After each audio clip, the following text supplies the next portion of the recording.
Did you know that a single group of men living in silence and prayer reshaped the course of Western civilization? Imagine this.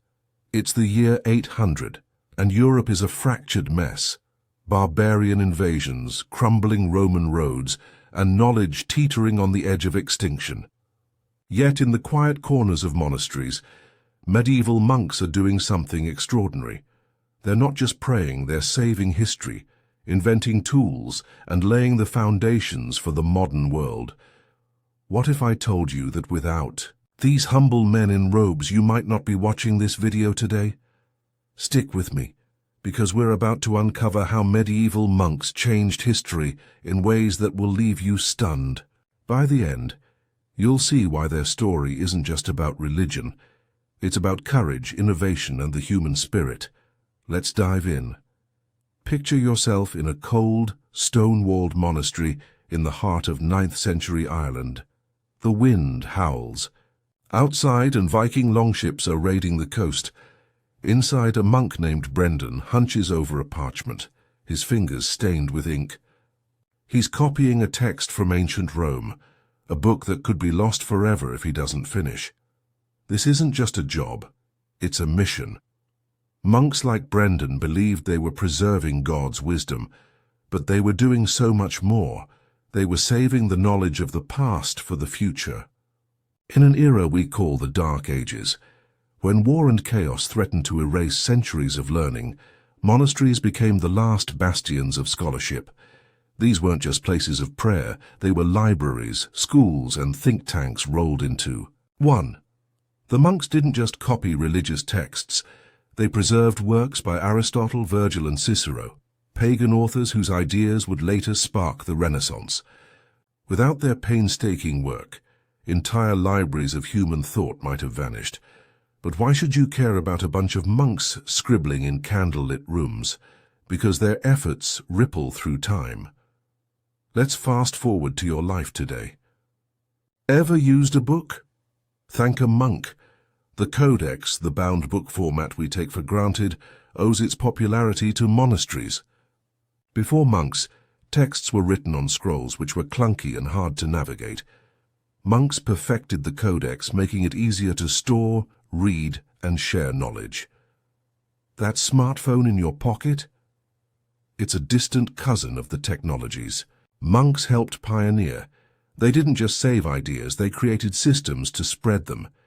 In a way, they were the original content creators, curating knowledge for a world that desperately needed it. Now let's step back and meet the monks themselves. They weren't superheroes. They were ordinary men who chose an extraordinary path. Many came from humble backgrounds, farmers, craftsmen, or younger sons with no inheritance. Joining a monastery meant leaving the world behind. No family, no wealth, no glory. They took vows of poverty, chastity, and obedience, living by strict rules like the Rule of St. Benedict, written in the 6th century. This rule was like a medieval life hack, organizing their days into a balance of prayer, work, and study. It sounds rigid, but it gave them purpose. Imagine waking up at 2 a.m. for prayers, working in the fields by day, and copying manuscripts by night. That was their life day after day for decades. Yet this discipline turned monasteries into powerhouses of productivity. Let's talk about their work ethic, because it's something Americans can relate to. The US is built on the idea of hard work paying off, right? Monks embodied that. They didn't just pray, they rolled up their sleeves. Monasteries were self-sufficient communities, almost like early startups. Monks farmed, brewed beer, made wine, and even ran hospitals. They turned swamps into fertile fields, using techniques that boosted crop yields. In fact, some historians argue that monks kick-started agricultural innovation in Europe. They experimented with crop rotation and water mills, technologies that fed growing populations. By the 11th century, monasteries were economic hubs, trading goods and sharing knowledge across regions. Their hustle didn't just keep them alive, it rebuilt a continent. But it wasn't all smooth sailing. Monks faced challenges that would break most of us. Viking raids were a constant threat, especially in places like Ireland and England. In 793, the monastery at Lindisfarne was sacked, its treasures stolen, its monks killed or enslaved. Yet the survivors didn't give up. They rebuilt, moved to safer locations, and kept working. Then there was the isolation. Monks often lived in remote areas, cut off from the world. Imagine spending years without seeing your family, with only silence and prayer for company. That kind of dedication takes grit. It's no wonder Europeans, especially those with a love for history, see monks as unsung heroes. Their resilience resonates with anyone who's ever pushed through tough times. Let's shift gears and explore how monks shaped religion itself. Medieval Europe was deeply Christian, but faith wasn't a monolith. There were debates, heresies, and power struggles. Monks were at the heart of it all. They weren't just passive believers, they were theologians, advisors, and reformers. Take the Cluniac reforms in the 10th century. The monastery at Cluny in France pushed for a purer, more disciplined church. Monks from Cluny influenced popes and kings, helping to clean up corruption in the clergy. Their ideas spread, making the church a stronger, more unified force. This wasn't just about spirituality, it was about power. A stronger church meant a more stable Europe, which laid the groundwork for the High Middle Ages. Now let's get personal. I've always been fascinated by how small actions can lead to massive change. Monks didn't set out to change history. They were just doing their duty, praying, working, copying texts. Yet their daily grind had a butterfly effect. Think about it.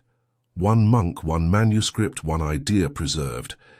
Multiply that by thousands of monks across centuries, and you get a cultural revolution. It's a reminder that you don't need to be a king or a warrior to make a difference. Whether you're in New York or London, your small efforts, writing a blog, teaching a skill, or sharing a story, can ripple outward. Monks teach us that persistence matters. Let's dive deeper into their intellectual legacy, because this is where things get really exciting. Monks didn't just copy texts, they innovated. They developed new scripts, like the Carolingian minuscule, a clear, readable handwriting that became the basis for modern lowercase letters. Without it, reading this script would be a lot harder. They also created illuminated manuscripts, books decorated with intricate designs and gold leaf. These weren't just books, they were works of art, like medieval Instagram posts meant to inspire awe. The Book of Kells, created around 800 in Ireland, is a perfect example. Its pages are so detailed, you can spend hours marveling at a single illustration. These manuscripts weren't just for monks. They were shared with kings, bishops, and later universities. Speaking of universities, monks laid the groundwork for them too. By the 12th century, monasteries were training grounds for Europe's brightest minds. Monks taught logic, astronomy, and theology, preserving knowledge that would fuel the scholastic movement. Thinkers like Thomas Aquinas, who later revolutionized philosophy, stood on the shoulders of monastic scholars. This is why Americans, who value education and innovation, might find monks so compelling. The idea of a small group preserving knowledge against all odds feels like the underdog story we love. Think Rocky Balboa, but with quills instead of boxing gloves. But monks weren't perfect. Let's be real. They were human. Some monasteries grew wealthy, owning vast lands and acting more like corporations than spiritual havens.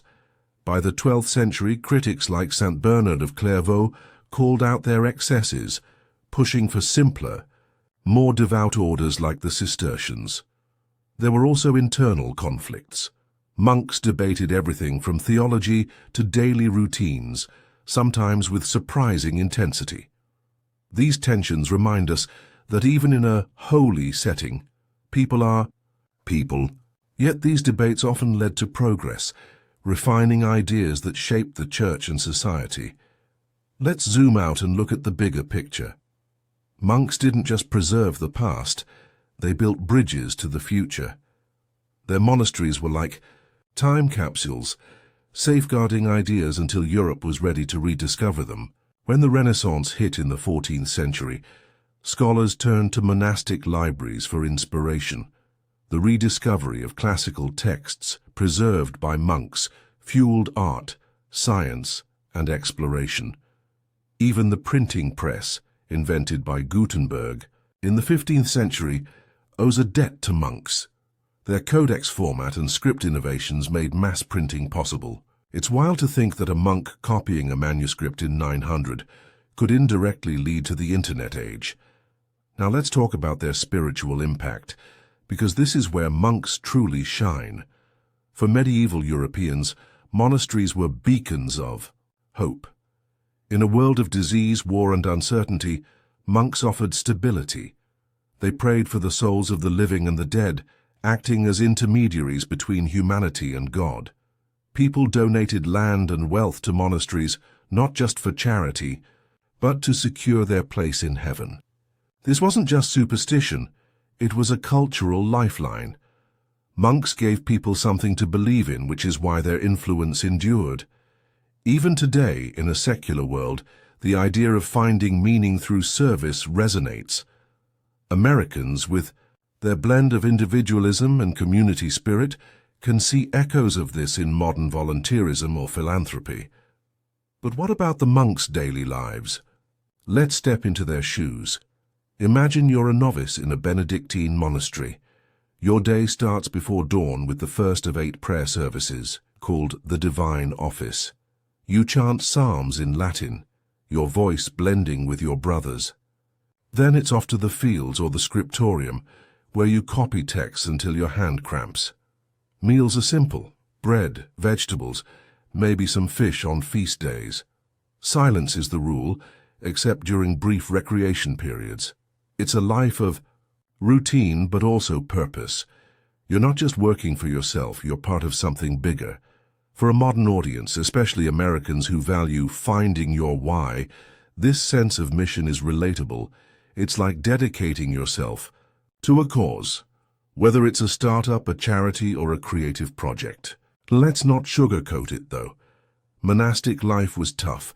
Winters were brutal with no central heating. Sickness was common, and medical care was basic. Think herbal remedies and prayers. Some monks struggled with doubt or temptation, wondering if they'd made the right choice. Yet these challenges make their achievements more impressive. They didn't have modern tools or comforts, but they built a legacy that lasts. It's a testament to human resilience, something Europeans and Americans admire, whether it's surviving a harsh winter or pushing through a career setback.